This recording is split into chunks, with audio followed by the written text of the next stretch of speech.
Hello YouTube viewers, Facebook friends, Facebook family, Google viewers. Welcome to another edition of Joe's Politics 101. Today is August 18th, 2013. And I watched something on MSNBC today that was disturbing to me. So I feel like I need to weigh in on this.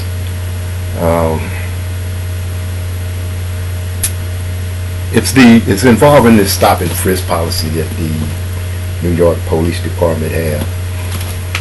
And listening to their commissioner, I guess his name is Ray Kelly, talk about it today was really disturbing. When you get down to the facts of it about what police officers can do and can't do and the reasoning behind a lot of it. I started being involved in law enforcement in 1975. I don't know how long Kelly been around or whatever. And I've noticed, through years as people grow through the ranks and get into different positions, and I can imagine that him being the police commissioner for a city as large as New York City, that he's more political than he is a police official. And the reason I say that is because most police departments operate under the direction of their mayors.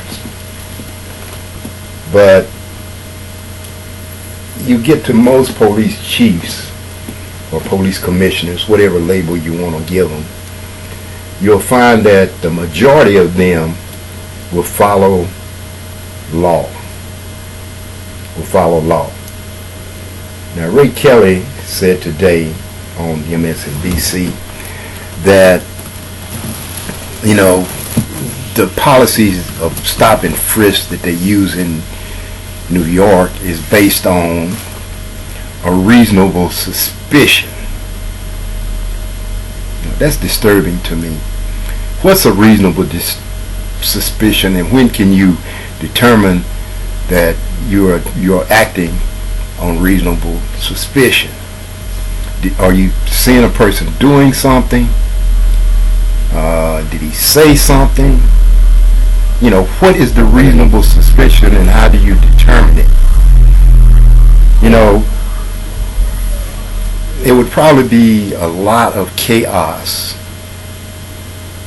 in New York City and any other city where they're pulling these gimmicks of police authority, where a person is just walking along the street and you decide, well, he looks suspicious. Not that he's done anything suspicious, he looks suspicious. So you get out of the car, you tell him to pull over, and he decides he don't want to pull over or stop walking to see what you want, and you get out and demand that he do it. You're detaining a person for what reason? What is your probable cause for detaining a person? Ray Kelly's statement today just led me to believe that he's just a political hack. He's a political henchman for this Mayor Bloomberg. That's exactly what Ray Kelly is. He's not doing the work of a police officer in carrying out his duties and running the police department. He's acclimated to, and he's performing the whims of that mayor. The reason I say this is because, if you go around places, or if you worked as a police officer in places, you hear a lot of stuff on the radio. You hear police officers doing things, and you often have to ask yourself a question. You know, there's a code, a suspicious persons code. You know, some areas it may be different. Some areas around where I've worked at, one of the codes that you use is a 107 person, a suspect. You know, he's odd, he's strange. You know, he's in this area for some reason. And I noted that police officers were in the last department that I worked in before I retired. Would use that code a lot in stopping people in the Afro-American community.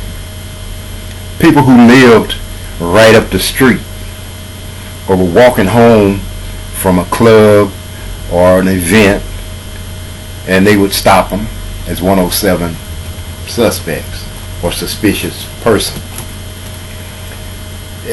You have to ask yourself, how do you be suspicious in your own community or in your own neighborhood?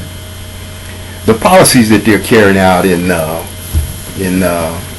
New York and probably in many other cities is unconstitutional. I'm just going to say that outright. It's unconstitutional. You don't have a right to infringe upon a person, to detain a person for any reason if he has not committed an offense or a crime. And that's just the bottom line. You know, people who want to support that behavior on one hand and then cry about the government checking on their phone calls on the other hand, it's somewhere between, you know, unaware of what privacy and your civil rights are. There's a great disparity in the way people think about certain things. Now he says that what they've been doing have made New York a safer place. I don't believe that. You know, when you're stopping a majority of minorities in the Hispanic and the Afro-American people, you're not cutting crime. There's not that many of the Afro-American people who are involved in any criminal activity. Everybody want to say, oh, the Afro-Americans and the Latinos, they do this, they do that, they do this. There's less violence in most Afro-American communities and the Latina communities than it is in white communities or Caucasian communities. I don't like the word white or black, either one of those. I'm not really happy with. But, you know, this political game that Ray Kelly and this Mayor Bloomberg is playing is BS. It's a violation of the Constitution, period. Thanks for viewing my video. God bless you. God bless America. Ciao.